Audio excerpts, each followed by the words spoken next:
नमस्कार। आप सुन रहे हैं न्यूज़ पॉइंट पॉडकास्ट और आज के पॉडकास्ट में बात इंदिरा गांधी के प्रधानमंत्री बनने और के कामराज के प्रधानमंत्री बनने से चूकने की कहानी। लाल बहादुर शास्त्री के निधन के बाद फिर सवाल खड़ा हो गया कि अगला प्रधानमंत्री कौन बनेगा। कांग्रेस में इस पद के लिए 3 दावेदार थे। मोरारजी देसाई खुले तौर पर पीएम पद पर अपना दावा ठोंक रहे थे। गुलजारी लाल नंदा भी इस पद पर रहना चाहते थे। कांग्रेसी चाहते थे कि के कामराज इस पद को संभालें, लेकिन एक चौथा भी था जो चुपचाप खुद के नाम को चलवाकर कांग्रेसियों को एक तरीके से मनाने में लगा हुआ था। और यहीं से सारा खेल शुरू होता है और वो थी इंदिरा गांधी, जो बहुत चतुराई के साथ प्रधानमंत्री पद की दौड़ में लग चुकी थी। 19 जनवरी साल 1966 को ये तय हो गया कि इंदिरा गांधी ही देश की तीसरी प्रधानमंत्री बनेंगी। 11 जनवरी 1966 को ताशकंद से आई एक बुरी खबर, दिल का दौरा पड़ने से प्रधानमंत्री लाल बहादुर शास्त्री का निधन हो गया। वो पाकिस्तान के साथ युद्ध खत्म करने के समझौते के लिए सोवियत संघ गए थे। देश सन्नाटे में था। बड़ी मुश्किल से नेहरू के बाद कौन की गुत्थी सुलझी थी कि शास्त्री के बाद कौन का सवाल अब सामने आकर खड़ा हो गया, और वैसी ही परेशानी लिए जैसी परेशानी नेहरू के बाद थी। कांग्रेस के अध्यक्ष के कामराज प्रधानमंत्री पद के स्वाभाविक उम्मीदवार थे, लेकिन न उन्हें हिंदी आती थी और न ही अंग्रेजी। तो सवाल हुआ कि आखिर देश से संवाद करेंगे कैसे, और आखिर इन 3 दावेदारों की जगह इंदिरा गांधी ने कैसे देश का ये शीर्ष पद हासिल किया। इसकी कहानी बड़ी दिलचस्प है।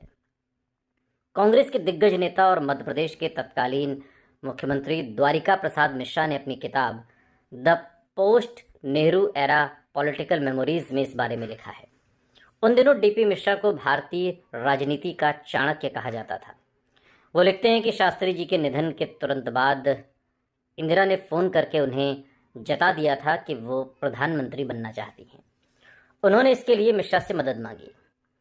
डीपी मिश्रा ने अपनी किताब में लिखा, कांग्रेस के वरिष्ठ नेता और कार्यवाहक प्रधानमंत्री गुलजारी लाल नंदा भी पूर्णकालिक प्रधानमंत्री बनना चाहते थे।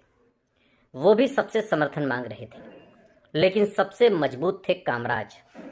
उन्होंने न तो कभी प्रधानमंत्री बनने की ख्वाहिश जाहिर की और न ही इसका खंडन किया, लेकिन उस समय वो कांग्रेस में सबसे मजबूत थे। वो जो चाहते कर सकते थे। इस किताब के अनुसार मोरारजी देसाई ने खुलेआम उम्मीदवारी जता दी थी। धनवान गुजरात लॉबी भी उनके साथ थी, लेकिन कांग्रेसी उन्हें अक्खड़ और अहंकारी मानते थे। इसलिए आमतौर पर कांग्रेसियों में उनकी लोकप्रियता कम थी। शास्त्री जी का निधन 11 जनवरी साल 1966 को हुआ था, और इसके 2 दिन बाद 13 जनवरी को कांग्रेस सिंडिकेट नेताओं की गुप्त मीटिंग हुई। इसमें सभी सदस्यों ने मुहर लगा दी कि कामराज ही प्रधानमंत्री बने। प्रस्ताव भी पेश किया गया।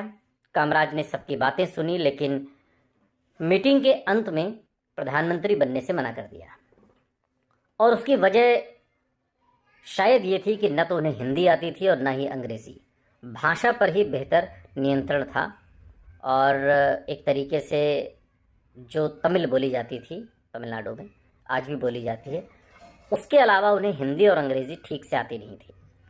अगले दिन कांग्रेस अध्यक्ष के कामराज ने इस बारे में फैसला करने के लिए कांग्रेस वर्किंग कमेटी की महत्वपूर्ण बैठक बुलाई, जिसमें यह तय हुआ कि शास्त्री के उत्तराधिकारी की घोषणा 19 जनवरी को की जाएगी। बस इसके बाद ही पर्दे के पीछे का खेल शुरू हो गया।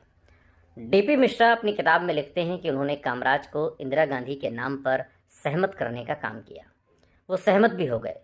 शायद कामराज को ये लगा कि मोरारजी अगर प्रधानमंत्री बन गए तो वो किसी के काबू में नहीं आने वाले, लेकिन इंदिरा गांधी तो गूंगी गुड़िया की तरह है, उन्हें आराम से नियंत्रित किया जा सकता है। अब मोरारजी देसाई से बात करके कहा गया कि वो भी मान जाएं और इंदिरा गांधी को प्रधानमंत्री बनने दें। मोरारजी ने इनकार कर दिया। नतीजतन 19 जनवरी को प्रधानमंत्री पद के लिए वोटिंग हुई। हालांकि वोटिंग से पहले ही मोरारजी खुद समझ चुके थे कि वोटिंग में उन्हें कांग्रेसियों का समर्थन नहीं मिलने वाला। इंदिरा गांधी तब शास्त्री मंत्रिमंडल में सूचना प्रसारण मंत्री ज़रूर थीं, लेकिन उन्हें गूंगी गुड़िया ही समझा जाता था। इससे पहले वो 1959-60 में कांग्रेस की अध्यक्ष भी थीं। उनकी ज़्यादा रुचि पिता जवाहरलाल नेहरू की ज़िंदगी को व्यवस्थित रखने में ही थी। वोटिंग में मोरारजी देसाई के 169 वोटों के मुकाबले इंदिरा को 355 वोट मिले। दिग्गज अपनी कामयाबी पर खुश थे और इंदिरा गांधी इस तरीके से देश की तीसरी प्रधानमंत्री बन गई। सुनते रहिए न्यूज़ पॉइंट पॉडकास्ट, आपकी आवाज़।